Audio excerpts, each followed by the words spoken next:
Di era serba memiliki teknologi canggih untuk memperkuat militer suatu negara, tentunya tidak bisa dipungkiri jika hampir setiap militer negara di belahan dunia telah memanfaatkan drone UAV atau Unmanned Aerial Vessel. Namun faktanya hanya sedikit negara yang mengadopsi drone tempur atau UCAV yang dikenal dengan Unmanned Aerial Combat Vessel. Selain itu, drone tempur ini tidak boros anggaran dalam setiap pengoperasiannya yang tentu saja telah dilengkapi persenjataan dengan senjata mesin hingga rudal. Hal ini tentunya berbeda dengan pesawat jet tempur ketika dioperasikan sebab bisa saja memakan anggaran hingga ratusan juta dalam sekali terbang. Sementara itu, meski tidak semua negara identik dengan penggunaan drone tempur oleh negara maju di dunia, namun kehadiran drone tempur membawa perubahan dalam taktik dan strategi militer suatu negara dalam misi ofensif. Namun jika kita membahas drone tempur, tentunya Indonesia tidak ingin tertinggal begitu jauh dari beberapa negara maju di dunia untuk terus memperkuat militer Indonesia.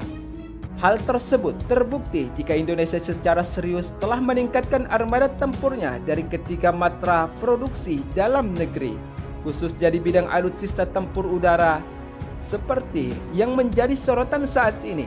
Selain telah mengembangkan drone tempur elang hitam, dikabarkan pula jika TNI Angkatan Laut melalui Sekolah Tinggi Teknologi Angkatan Laut berhasil menciptakan drone 2 media yang bisa terbang di udara dan dapat menyelam di air. Dalam kutipan sumber media informasi terkait, drone tersebut dipamerkan pada acara wisuda lulusan STTAL yang dihadiri Kepala Staf Angkatan Laut Kasal Laksmana Yudo Margono, yaitu di Gedung Geraha Samudra Bumi Moro, Surabaya pada Kamis 13 Januari 2022. Dalam kesempatan tersebut, Yudo menyampaikan selamat atas keberhasilan para wisudawan terbaik. Keberhasilan tersebut perlu diapresiasi dan disyukuri sebagai bentuk apresiasi yang telah dapat dicapai setelah melalui suatu perjuangan yang cukup lama, ujar Kasal Laksmana Yudo Margono. Sementara itu, adapun drone tempur karya anak bangsa ini masih dalam tahap pengembangan untuk terus ditingkatkan kemampuannya sebagai cikal bakal sebagai drone tempur canggih dan pertama kali di dunia dengan dapat dioperasikan di 2 medan berbeda, seperti dapat dioperasikan pada laut dan udara. Namun, walaupun masih berupa prototipe, tetapi setidaknya drone ini masih dalam tahap pengembangan dan dapat menjadi inspirasi bagi sistem pertahanan udara Indonesia.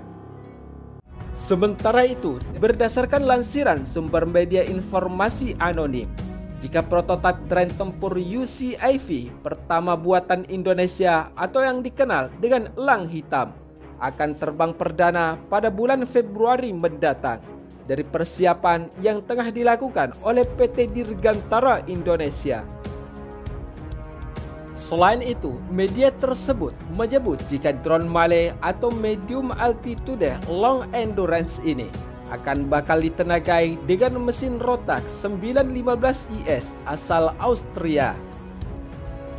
Adapun jenis Rotax 915 IS ini adalah jenis mesin piston yang bisa digunakan pada pesawat ultralight, pesawat terbang sport hingga helikopter ringan dengan 4 silinder dan 4 langkah turbocharger yang dirancang untuk dapat beroperasi pada ketinggian 4.572 meter atau 4,5 km yang mampu menghasilkan tenaga 141 HP atau lepas landas dan 135 HP untuk terbang jelajah.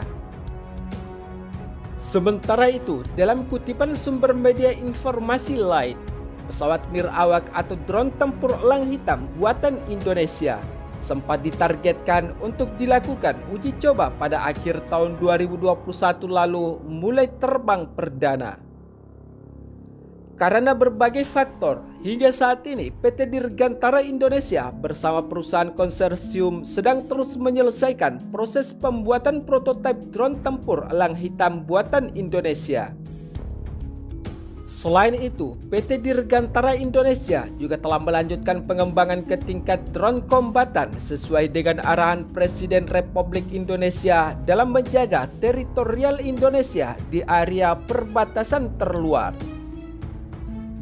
Menurut beliau, drone tempur elang hitam ini dirancang agar tetap selalu beroperasi secara otomatis dan memiliki daya tahan terbang hingga 24 jam.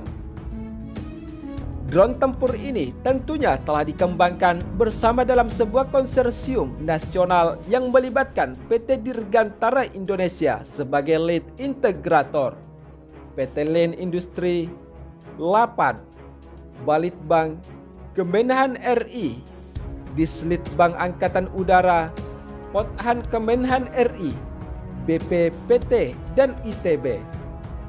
Hal ini tentunya mendukung kemandirian industri pertahanan dalam negeri dengan penguasaan teknologi drone elang hitam yang dapat menjadi sasaran bagi kemajuan teknologi pertahanan nasional secara bertahap, yang tentunya untuk memenuhi kebutuhan alat utama sistem persenjataan alutsista bagi satuan TNI Angkatan Udara Indonesia.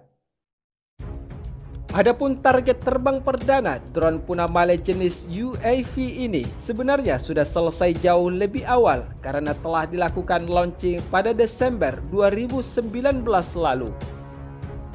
Namun untuk meningkatkan drone elang hitam ke versi drone kombatan atau UCAV untuk memenuhi kebutuhan TNI Angkatan Udara dengan menjadikannya drone tempur, konsorsium menargetkan akan selesai pada tahun 2024 mendatang, dan drone ini didesain mampu terbang sejauh 250 km dengan membawa senjata mesin dan peluru kendali atau rudal seberat 300 kg untuk memenuhi kebutuhan militer Angkatan Udara Indonesia.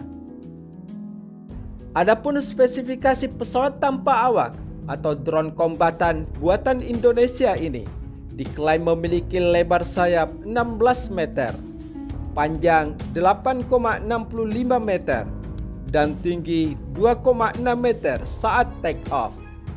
Sementara untuk pengoperasian drone kombatan buatan Indonesia ini, yaitu membutuhkan landasan terbang sepanjang 700 meter dan saat mendarat atau landing membutuhkan landasan sepanjang 500 meter. Dengan adanya pengembangan atau peningkatan kemampuan pada drone UAV yang ditingkatkan ke drone UCAV untuk terus memperkuat militer Indonesia. Tentunya hal ini dapat terlihat jelas jika industri pertahanan dalam negeri semakin berbenah untuk memperkuat militer Indonesia dengan menggunakan alutsista atau teknologi canggih buatan dalam negeri, yaitu adalah untuk menghindari ketergantungan dengan negara lain dan menjaga kerahasiaan pertahanan dalam negeri, yaitu dalam hal teknologi yang diproduksi oleh industri pertahanan dalam negeri untuk militer Indonesia. Selain itu, kemajuan Indonesia di bidang industri pertahanan dalam negeri ini tentunya menjadi sebuah kebanggaan tersendiri untuk Indonesia di kawasan Asia Tenggara dan hingga di kancah internasional. Sebab sudah banyak produksi industri pertahanan dalam negeri yang dijual ke berbagai negara di belahan dunia.